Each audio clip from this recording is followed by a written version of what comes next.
দুবাইতে যখন চলছিল ন্যাশনাল ডের ছুটি তখন আমরা গেছিলাম গ্লোবাল ভিলেজে। এই ন্যাশনাল ডে ছিল ডিসেম্বরে, কিন্তু আমার ব্যক্তিগত কিছু কারণে এতটাই ব্যস্ত হয়ে পড়েছিলাম তাই ভিডিও এডিট করে পোস্ট করার মতন সময় আমার হাতে ছিল না। তো ন্যাশনাল ডে উপলক্ষে গ্লোবাল ভিলেজে প্রচণ্ড রকম ভিড় ছিল সেদিন, কারণ এখানে fire work show, drone show এই সমস্তগুলো হয় বলে মানুষের এত ভিড়।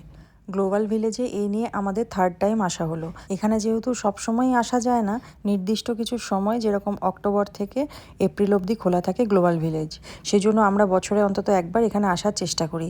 আর সত্যি কথা বলতে এই জায়গাটা না ভীষণ পছন্দের জায়গা আমাদের। বিভিন্ন দেশের ইউনিক সব জিনিসপত্র, তার সঙ্গে বাচ্চাদের জন্য বিভিন্ন রকমের রাইডস, প্রচুর প্রচুর খাবারের দোকান, এই সব কিছু এক জায়গাতেই পাওয়া যায়। আর এখানকার মানুষজনও অপেক্ষায় থাকে যে কখন গ্লোবাল ভিলেজ খুলবে, আর সেই সঙ্গে প্রচুর শপিংও করেন তারা। তবে এখানে জিনিসপত্র কিনতে গেলে একটু বার্গেন করেই কিনতে হয়। আমরা এর আগে যতবার এসেছি এখান থেকে কিছু না কিছু কিনে নিয়ে গেছি নিজেদের প্রয়োজনের জিনিস। তবে এখানে একটা জিনিস এবারে নতুন দেখলাম করেছে, সেটা হচ্ছে এই ফ্লাওয়ার গার্ডেনটা। দুবাইতে যে মিরাকেল গার্ডেন আছে একদম সেই আদলেই এই জায়গাটা বানানো হয়েছে। আগে যখন এসেছিলাম তখন এই জায়গাগুলো কিন্তু ছিল না, তো এবারে দেখে বেশ ভালোই লাগলো।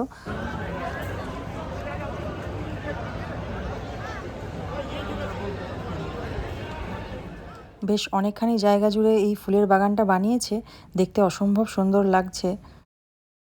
ওই সামনে দেখা যাচ্ছে স্পন্দন গেছিল ওর বাবার সঙ্গে একটা শো দেখতে। আমার হঠাৎ করে এখানে এসে একটু শরীরটা খারাপ করায় আমি আর ভেতরে যাইনি, তাই আমি বাইরে বসেছিলাম, ওরা দুজনে গেছে ভেতরে। এই গ্লোবাল ভিলেজে এসে আমরা এখন ট্রাই করব চুরোজ। এই চুরোজ হচ্ছে স্প্যানিশ বা পর্তুগিজ একটা খাবার। এখনকার বেশিরভাগ বাচ্চাদেরই তো এদিক ওদিক ভিডিও দেখে এই সমস্ত বিদেশি খাবারের দিকেই ঝোঁক বেশি।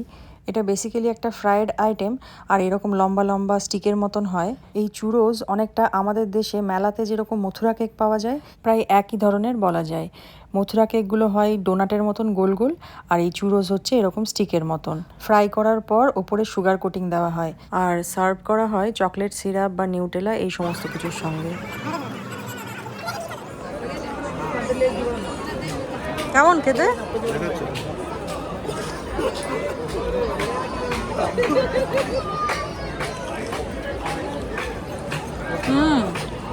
ওই আমাদের দেশে মথুরা কেকটা হয় একদম মথুরা কেকের মতন টেস্ট, কেবল ওই তোমার চকলেট সিরাপে ডিপ করে খেতে হচ্ছে। ওইটা ওইটা কোন ইয়ে দিয়েছে, একটা চকলেট আর এটা কি পিনাট বাটার নাকি? হ্যাঁ, একদম মথুরা কেকের মতনই টেস্ট কিন্তু। এই গ্লোবাল ভিলেজে এলে দেশ বিদেশের এত রকমের খাবার পাওয়া যায়, মনে হয় যেন সব স্টলে গিয়ে একবার করে দাঁড়াই আর সব কিছু একবার করে টেস্ট করি। তবে এখানে ঘুরতে এলে পুরো একটা বেলা এখানে কেটে যায়, এত বড় জায়গা এটা। স্পন্দন এখন ঢুকেছে একটা জাপানিজ দোকানে যেখানে এই ধরনের পিলোগুলো পাওয়া যায়। তো পিলোগুলো ভীষণই আরামদায়ক, যদিও আমরা কিনছি না এগুলো। আরাম লাগছে।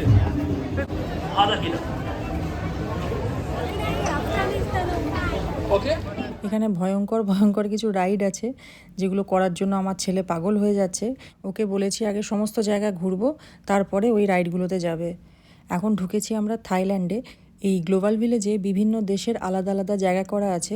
এক একটা জায়গায় গেলে মনে হবে যেন এক একটা দেশে আছি। সেই দেশের যা যা জিনিস বিখ্যাত বা যা যা জিনিস পাওয়া যায় সেই সব কিছু একসঙ্গে দেখা যায়।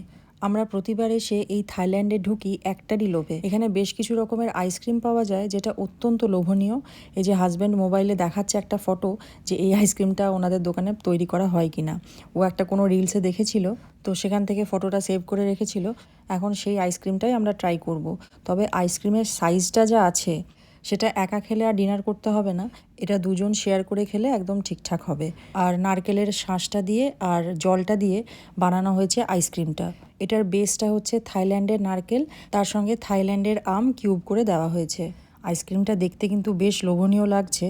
তবে আইসক্রিমটা আমাদের খেতে ভালো লাগলেও আমার ছেলের যেহেতু নারকেল খুব একটা পছন্দ না, সেজন্য ওর খুব একটা ভালো লাগেনি। কিছুক্ষণ খাওয়ার পরই বলেছে আর খাবো না, তাই ওর জন্য আলাদা করে এই ম্যাঙ্গো আইসক্রিম অর্ডার করা হয়েছে। এই ম্যাঙ্গো আইসক্রিমটাও কিন্তু এখানে ভীষণভাবে ফেমাস। আমরা এর আগে যতবার এসেছি এই আইসক্রিমটাই ট্রাই করেছি। চলুন এবার ওই রাইডগুলোর দিকে একটু যাওয়া যাক, নয়তো ছেলের মাথা খারাপ হয়ে যাবে। এখানে এত রকমের রাইডস আছে, যদিও এই রাইডসগুলো আমার খুব একটা পছন্দের না, মানে আমার এই সমস্তগুলো একদমই ভালো লাগে না। আমার কেন জানি না এই রাইডগুলো দেখলেই মনে হয় যে সুস্থ শরীরকে ব্যস্ত করা। তো আমার ছেলে যখন ছোট ছিল তখন ওর সঙ্গে আমাকে বাধ্য হয়ে উঠতেই হতো, কিন্তু এখন যেহেতু ও বড় হয়ে গেছে তাই ও এগুলো একাই করে। আর ওর বাবা তো এই সব রাইডগুলো থেকে 10 হাত দূরে যেতেই চায় না। এদিকে আমার ছেলের আরশোলা, মাছি এই সমস্তগুলো দেখে প্রচণ্ড ভয় পায়, কিন্তু এদিকে রোলার কোস্টার, জায়ান্ট হুইল এই সমস্ত কোনো কিছুতেই ওর ভয় নেই। কিন্তু আমাদের ভয় লাগে বলে ওকে একা উঠতে দেওয়া হয় না ওই সবগুলোতে, কিন্তু তাতে ওর খুবই রাগ হয়, কিন্তু কিছু করার নেই। কথায় কথায় শুধু আমাকে বলে যে বড় হলে আমি এগুলোতে একাই চড়বো। এখানে বাচ্চাদের এনগেজমেন্টের জন্য এত রকমের জিনিস আছে, সবগুলো যদি একবার একবার করে করে তাহলেই মোটামুটি কয়েক ঘন্টা কেটে যাবে। স্পন্দন তো এই চত্বর থেকে যেতেই চাইছিল না। আমি বললাম এই রাইডটাই লাস্ট, এরপর অন্য কোথাও যেতে হবে, কারণ এখন অনেক কিছু দেখা বাকি। এখন মুখ দেখে তো মনে হচ্ছে এটাতে একটু ভয়ই পেয়েছে, তবে এই সব জায়গা থেকে ওকে বের করাটা খুব কঠিন ব্যাপার।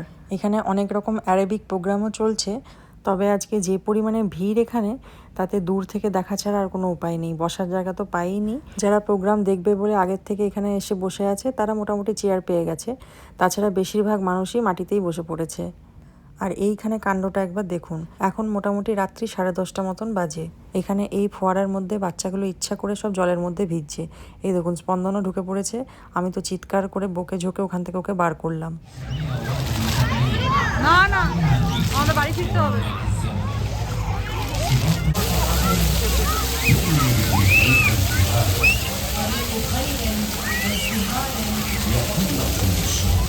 এদেশে বিশেষ বিশেষ দিনগুলোতে, মানে ন্যাশনাল হলিডেগুলোতে বিভিন্ন জায়গায় এরকম ফায়ার ওয়ার্ক শো হয়, আর সত্যিই সেগুলো একদম দেখার মতন।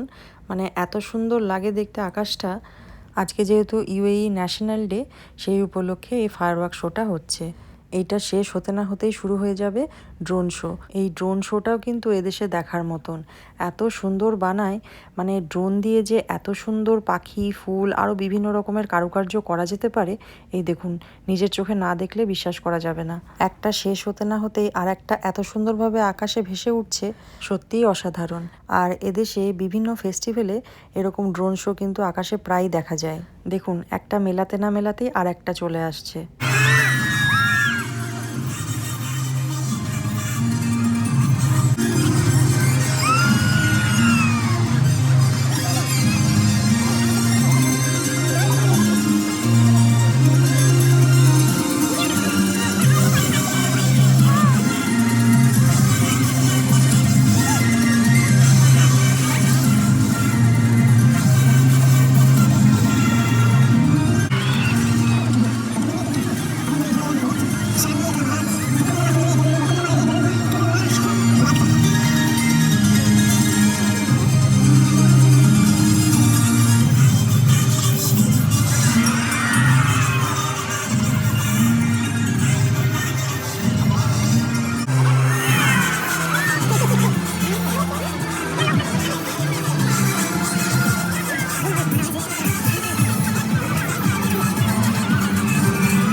আজকে এই fire work show, drone show দেখার জন্য উপচে পড়ছে ভিড়, কিন্তু কোথাও কোনো রকম অসভ্যতামো নেই, কোথাও কোনো রকম ছিনতাই, পকেটমার।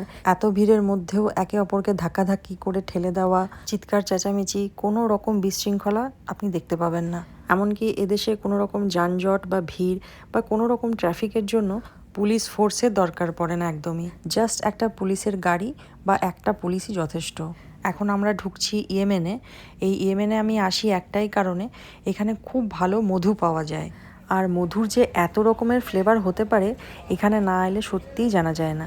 আমার ছেলের যেহেতু একটু সর্দির ধাত আছে, তাই এখান থেকে আমি জিঞ্জার হানি পাওয়া যায় সেটা কিনি। একদম মেডিসিনের মতন কাজ করে। আমি সারা শীতকাল স্পন্দনকে এই মধুটাই খাওয়াই, যাতে সর্দি কাশি থেকে দূরে থাকে।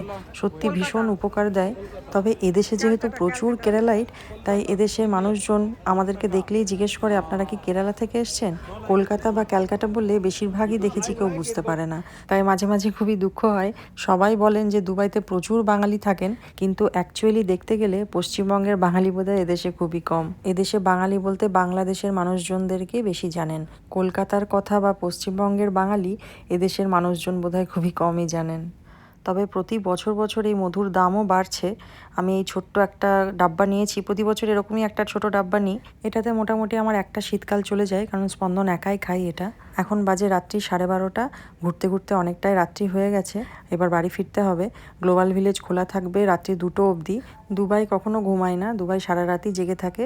আপনারা দুবাই যখন ঘুরতে আসবেন এই গ্লোবাল ভিলেজ কিন্তু একদম মিস করবেন না।